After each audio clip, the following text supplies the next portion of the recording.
Hello friends, welcome back to my channel. তো আজকে আমরা বানাবো হোমমেড ভ্যানিলা কাস্টার্ড আইসক্রিম।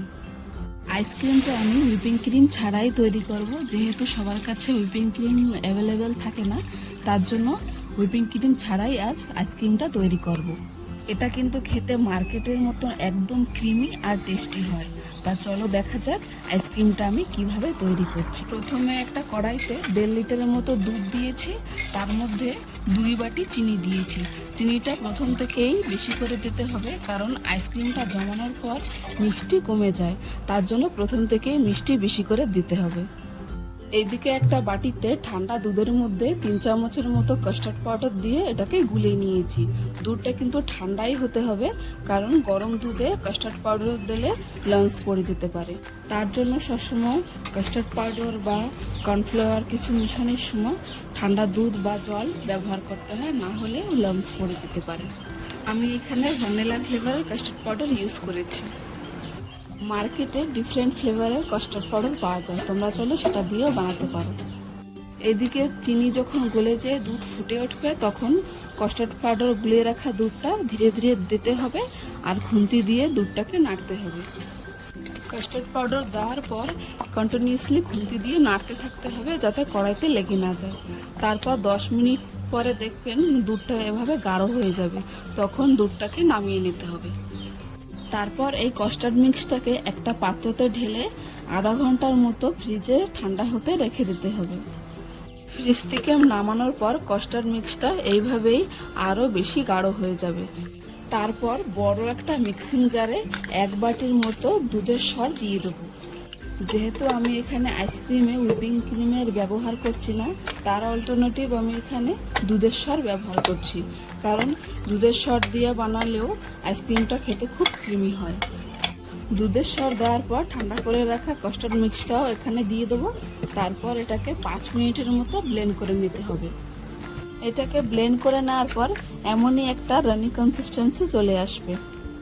তারপর এই ঘোলটাকে যে কোনো ঢাকনালা বাটি বা প্লাস্টিকের ডাব্বাতে ঘোলটাকে ঢেলে দিতে হবে।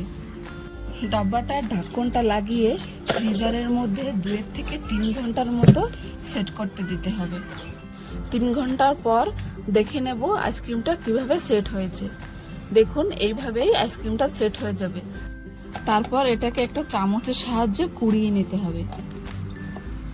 আইসক্রিমটা কিন্তু এখনো পুরোপুরি তৈরি হয়নি, এটাকে আবার একটা মিক্সিং জারে ব্লেন্ড করে নিতে হবে।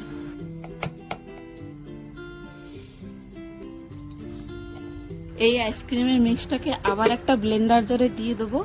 তারপর আবার একটা 5 মিনিটের মতো ধীরে ধীরে ব্লেন্ড করতে হবে।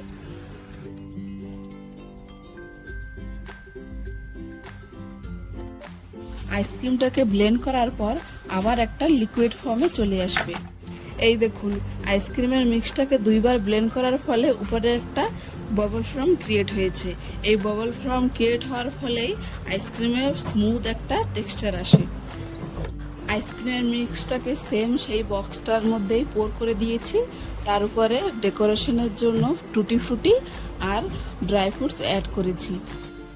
ড্রাই ফ্রুটসের মধ্যে আমি শুধুমাত্র কাজু আর বাদাম ক্রাশ করে দিয়েছি।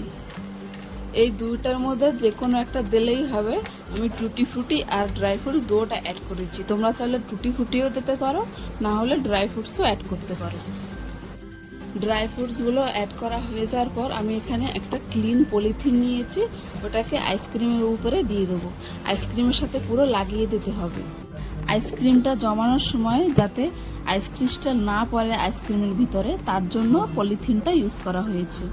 তারপর বক্সের ঢাকনটা লাগিয়ে ওভারনাইট রেখে দিতে হবে ফ্রিজারের ভিতরে। ওভারনাইট রাখার পর তার পরের দিন বক্সটাকে খুলে দেখলাম যে আইসক্রিমটা খুব সুন্দরভাবে জমেছে। আর দেখুন পলিথিনটা কি সুন্দরভাবে উঠে আসছে। এইবার এই চামচের সাহায্যে আইসক্রিমটাকে উঠিয়ে দেখো যে কিভাবে আইসক্রিমটা উঠছে।